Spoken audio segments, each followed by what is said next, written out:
Today, I will tell you about one of the most notorious robbery gangs in the Netherlands, the Audi Bande, or the Audi Gang.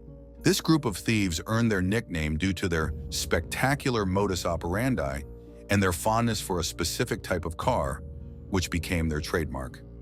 Get ready for a story full of high-speed chases, daring robberies, and attempts to outsmart bank security. We'll start by looking at the origins of the Audi Bande, discovering when and how the gang started its criminal activities and the strategies they used in their heists.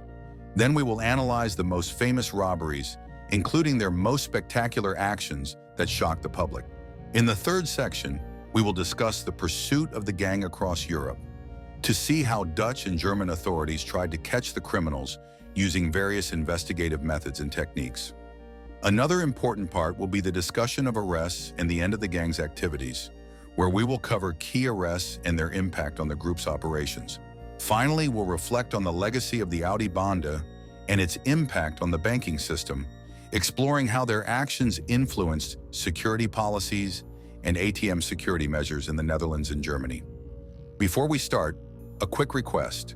If you enjoy our content, please click subscribe to stay updated on new episodes and help us grow the channel. Now let's dive into the episode. The origins of the Audi Bande Gang. The Audi Bande Gang, known for its bold and brutal robberies, emerged on the criminal scene in the Netherlands around 2015. The group quickly earned the nickname Audi Gang due to its distinctive trademark, the theft and use of exceptionally fast Audi sports cars, which gave them an advantage over the police during escapes. Audi Bande was not a random group of individuals but an organized criminal network, consisting mainly of young men, mostly of Moroccan descent. While many of its members held Dutch passports, they had Moroccan roots, which added another layer to the story and sparked heated debates in the Netherlands about integration and social issues in large cities. Many members of the gang came from struggling neighborhoods in Amsterdam, Rotterdam, and Utrecht, places where high unemployment and lack of prospects for youth are common. It was in these communities that Audi Bande recruited new members, attracting them with the promise of quick money and a high standard of living. Initially, the gang specialized in stealing sports cars, particularly Audi models, which had enough power to outrun police patrol cars. The cars were usually stolen in Germany and then smuggled into the Netherlands, where they were used in daring heists. The group knew the local roads and shortcuts well, allowing them to outsmart pursuing police officers. Audi Bande also used its knowledge of local communities and technical resources, which allowed them to modify the cars for criminal activities. They often removed GPS systems and other tracking devices to make it harder to locate the vehicles. At first, the gang focused on robbing jewelers and luxury stores, but over time, they changed their modus operandi and shifted to ATM robberies. ATMs proved to be exceptionally lucrative targets because specialized breaking-in methods allowed them to seize large sums of money. Using their skills and technical know-how, Audi Bande carried out a series of spectacular ATM explosions across the Netherlands and later in Germany. Each heist was meticulously planned and executed with clockwork precision, allowing them to disappear from the scene before the police could arrive. ATM heists, methods and security measures. Over time, the Audi Bande gang perfected their techniques, shifting from classic robberies of luxury stores to increasingly audacious attacks on ATMs. ATM heists became the gang's main source of income, and the criminals took this technique to perfection, developing sophisticated methods and constantly adapting to new security measures. To open an ATM and extract cash, the Audi Bande gang most commonly used the gas explosion technique. This method involved introducing flammable gas into the ATM, which was then detonated to tear apart the machine and gain access to the cash. Although risky, this technique allowed the criminals to seize large sums of money in a short amount of time, and their specially modified Audis enabled a rapid getaway. They were fast enough to often escape even before the authorities arrived, even if the location was actively monitored. Over time, Dutch authorities realized they needed to respond to the growing wave of such attacks. Banks, in collaboration with the police, began to implement various precautions. One of the first measures was the imposition of a curfew for ATM withdrawals, meaning that no cash could be withdrawn from 10 p.m. to 7 a.m. The idea was that restricting access to ATMs during the night would reduce the number of attacks. As criminals preferred the quieter hours when the streets were empty, and the chances of being caught in the act were lower. In addition to time restrictions, banks also began relocating ATMs from high-risk areas, placing them in more secure locations, such as inside buildings or in areas monitored by additional security measures. Furthermore, new techniques for securing cash were introduced, such as mechanisms that sprayed ink on the banknotes in the event of an explosion. If an ATM was attempted to be blown open, the ink would spread over the money, rendering it useless and easily identifiable. However, the gang quickly figured out how to bypass the ink security, forcing the banks to take even more advanced steps. They introduced so-called glue security, which worked by activating a mechanism that glued the money into a solid block at the moment of the explosion. This was a type of security that the criminals found much harder to bypass. In the face of these new security measures, the Audi Bande gang began to shift their operations to Germany. While ATMs in Germany were equipped with basic security features, many locations had not yet implemented a curfew or glue security. German authorities, initially caught off guard by the wave of ATM explosions, quickly realized that the perpetrators were criminals from the Netherlands. As a result of international police cooperation, joint operations were launched to apprehend members of the group, which forced the gang to further refine their methods and search for new weaknesses in security systems. Chased across Europe, a series of brutal robberies in the Netherlands, and later also in Germany, put immense pressure on the authorities to capture the Audi Bande gang. Each heist resulted in greater losses and an increasing sense of danger. After every attack, the police would organize manhunts, but the criminals used fast and agile cars, leaving the police far behind. Audi Bande became almost untouchable, and their brutal attacks on jewelers and ATMs made not only the Dutch but also other Europeans fear them. The Dutch police were powerless against the boldness and speed offered by these cars. The vehicles the criminals chose were equipped with powerful engines and all-wheel drive, allowing them to maneuver and accelerate quickly, even on narrow city streets. The criminals also used their excellent knowledge of local roads, shortcuts, and less traveled routes, which allowed them to easily avoid police blockades and mislead officers.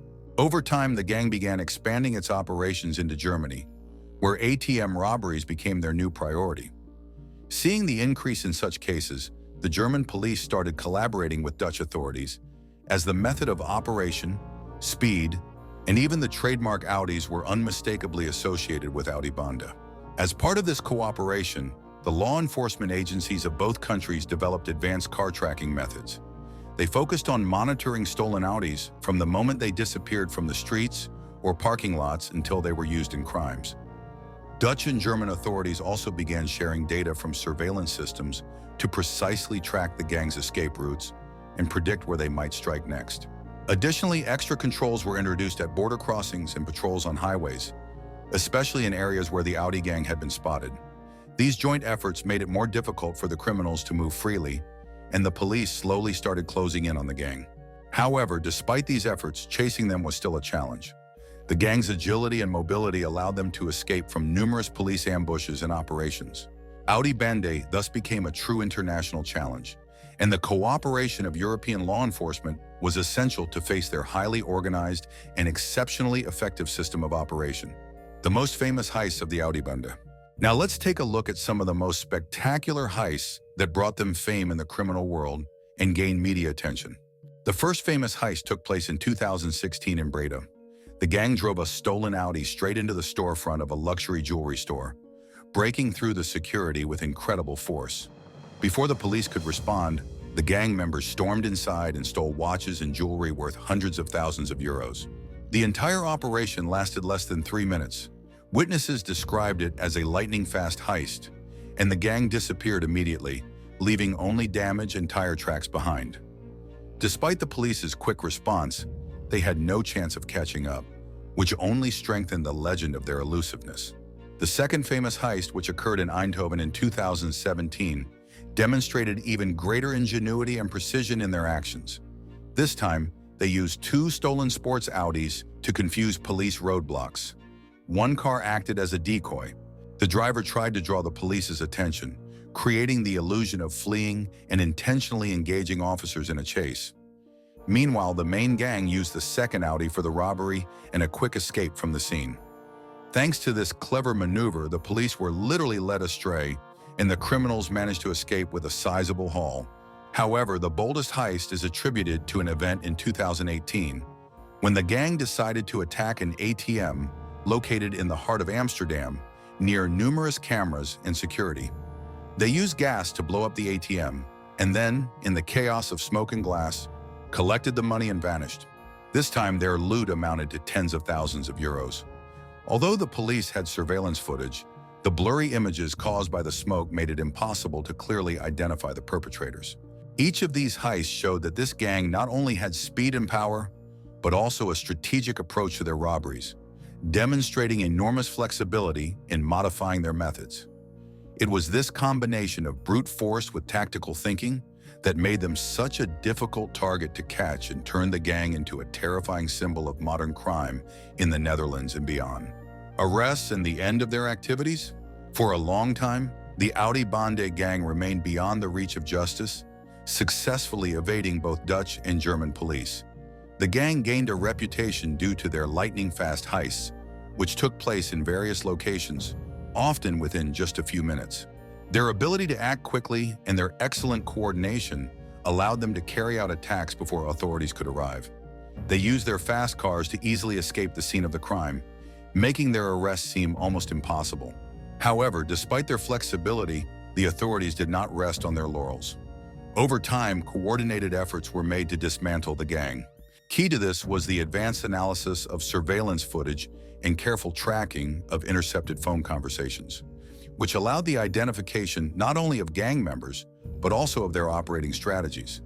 The police began to connect various incidents, creating a comprehensive picture of the gang's activities.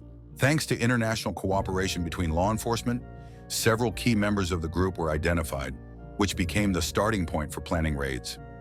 In 2018, a breakthrough occurred. Coordinated raids were carried out at several locations, resulting in the arrest of key suspects. These actions were well planned, involving coordination between different police agencies, which increased their effectiveness. Despite these arrests, experts note that the gang's organizational structure was one of the reasons for their survival. Unlike traditional gangs, Audi Bande operated as a loosely connected network of criminals without strict hierarchical structures. This arrangement allowed members to act independently. When one link in the chain was removed, the rest could easily continue their activities or move to other regions, such as Germany or Belgium, where ATM security was less advanced. For this reason, despite numerous arrests, there are still reports of new heists with similar methods.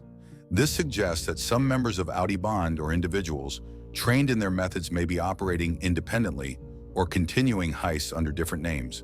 As the gang as an organization was weakened, its methods became an inspiration for other criminals, further confirming the strong influence they had on the criminal scene. Although Audi Bande was dismantled as an organized group, the style of heists they introduced left a clear mark on the criminal world.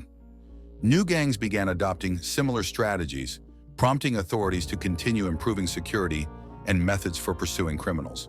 Therefore, while the infamous gang may have been eliminated, their legacy still lives on in crime, influencing future generations of criminals attempting to replicate their successes. As the media reported on further arrests and heists, Audi Bande became a symbol of organized crime, and their story serves as a reminder that despite criminals' temporary successes, justice will always ultimately prevail. This was the story of Audi Bande, a gang that left a lasting mark on the criminal chronicles of the Netherlands and Germany. What do you think about their methods, and how do you believe we can effectively combat such crime? Let us know in the comments. If this story interested you, leave a thumbs up and subscribe to the channel so you don't miss the next episodes. Thanks for watching, and see you in the next episode.